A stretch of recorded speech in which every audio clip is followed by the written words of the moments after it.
اعوذ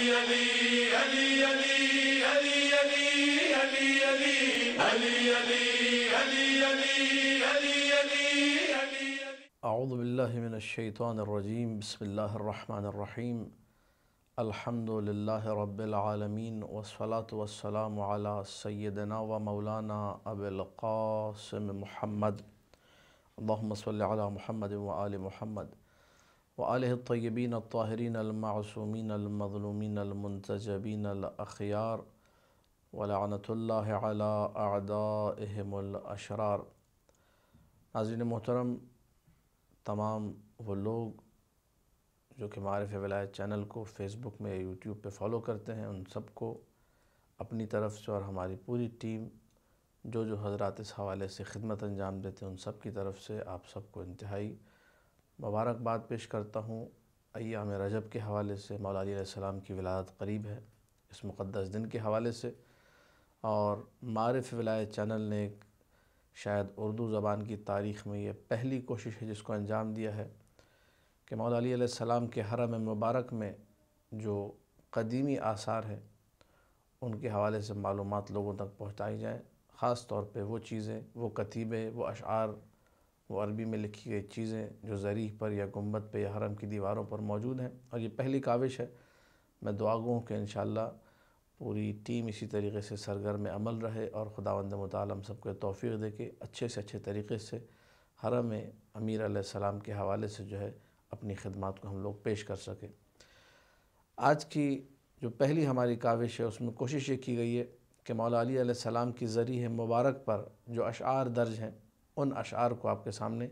پیش کیا جائے، ان اشعار کو پڑھا جائے، ان اشعار کا ترجمہ، مختصر سی وضاحت آپ کے سامنے پیش کی جائے۔ قبل اس کے کہ ان اشعار کو پڑھا جائے اور ان کی وضاحت پیش کی جائے، ایک مختصر تمہید اس حوالے سے کہ یہ جو قصیدہ مولا علی علیہ السلام کی ذریح مبارک پر درج ہے، اس قصیدے کے شاعر کون تھے اور ان کی کیا اہمیت ہے اور اس قصیدے کی کیا وجہ شہرت ہے، چند یہ باتیں میں ضروری سمجھتا ہوں کہ ذکر کروں۔ سب سے پہلی چیز کہ اس قصیدے کے جو شاعر ہیں جن کی کنیت ہے ابو حامد، لقب ہے عز الدین اور نام ہے عبد الحمید ابن ابی الحسین ہبۃ اللہ ابن محمد ابن حسین ابن ابی الحدید مدائنی معتزلی، ان کے چوتھے جد کا نام تھا ابن ابی الحدید، یعنی ابو الحدید ان کے چوتھے جد کا نام تھا، اور وہی ان کی وجہ شہرت ٹھہرا کہ ان کو آج دنیا بھر میں لوگ ابن ابی الحدید کے نام سے جانتے ہیں۔ معتزلی بزرگ علماء میں ان کا شمار ہوتا ہے، بزرگ شعراء میں ان کا شمار ہوتا ہے، بزرگ ادباء فصحاء بلغاء میں ان کو شمار کیا جاتا ہے، اور شہرائے آفاق بہت ساری ان کی کتابیں آج بھی چھپ کر علماء اور فصحاء اور بلغاء ان سے آج تک استفادہ کر رہے ہیں۔ مشہور و معروف نہج البلاغہ کی شرح 20 جلدوں پر شرح نہج البلاغہ وہ ابن ابی الحدید معتزلی کی ہے، جس کو انہوں نے وزیر مؤید الدین ابو طالب محمد القمی کے کہنے پر تالیف کیا تھا، اور جب یہ تالیف کر کے اپنے بھائی کے ذریعے سے اس شرح کو وزیر تک پہنچایا تو وزیر نے 1000 دینار، ایک گھوڑا اور ایک خلعت فاخرہ، ایک بہترین لباس انعام کے طور پر ان کو پیش کیا تھا۔ ابن ابی الحدید معتزلی جو کہ اہل سنت کے اس زمانے فرقہ معتزلہ، ظاہر آج کل ان کی وہ تعداد یا تو نہیں ہے، بالکل ختم ہو چکے ہیں، یہ ہے کہ اگر ہیں بھی تو کوئی جانتا نہیں کہ کون ہے یہ فرقہ معتزلہ والے، کہاں بستے ہیں۔ زیادہ تر اشعری مذہب کے اور اشاعرہ کے عقیدے کے حامل لوگ اس وقت روئے زمین پر اہل سنت کی شکل میں موجود ہیں۔ فرقہ معتزلہ تقریباً ختم ہو چکا ہے۔ اس وقت بہرحال چونکہ معتزلی لوگ موجود تھے تو ان کے بزرگ علماء میں ان کا شمار ہوتا تھا۔ شرح ابن ابی الحدید ان کی شرح نہج البلاغہ، اس کو لکھنے سے قبل 25 سال کی عمر میں، بالکل جب یہ جوان تھے، مدائن کے شہر میں انہوں نے 7 قصیدے مولا علی ابن ابی طالب علیہ السلام کی شان میں لکھے، جو کہ مشہور ہوئے علویات 7 کے نام سے، یعنی وہ 7 قصیدے جو کہ علی کی طرف منسوب ہے، اسی لیے ان کو علویات کہا جاتا ہے، اور 7 یعنی 7 علویات 7 یعنی 7 وہ قصیدے جن کو علی ابن ابی طالب علیہ السلام سے نسبت ہے اور انہی کی شان میں ہے۔ علویات 7 میں سب سے زیادہ جس قصیدے نے شہرت پائی علماء اور ادباء اور شعراء کی نگاہ میں، وہ قصیدہ عینیہ ہے۔ عینیہ یعنی وہ قصیدہ جس کا قافیہ عین کا ہو، جس کا حرف روی آخری حرف وہ عین ہو۔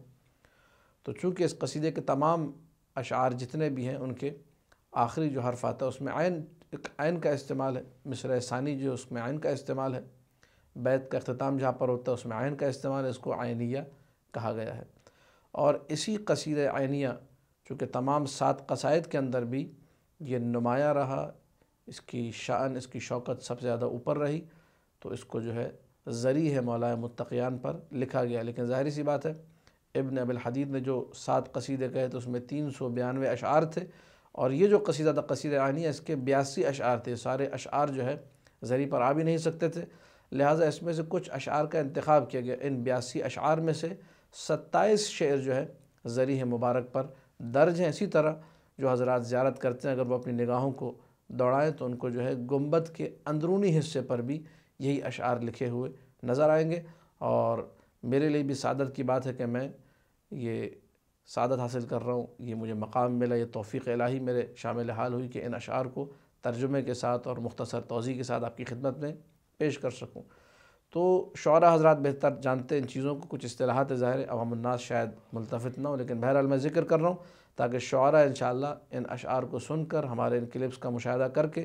کوشش یہ کریں کہ آنے والے دنوں میں انشاءاللہ ان اشعار کا اردو منظوم ترجمہ لوگوں کے لیے پیش کر سکیں، اور انشاءاللہ بندہ خیر کی کوشش یہ ہے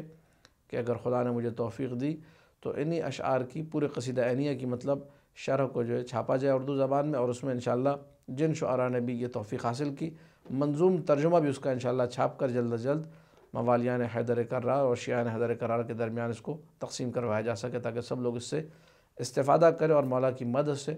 انشاءاللہ خوش ہوں، اور یہ خوشی جو ہے سرمایہ دنیا و آخرت ہے۔ ایک شیعہ علی بن ابی طالب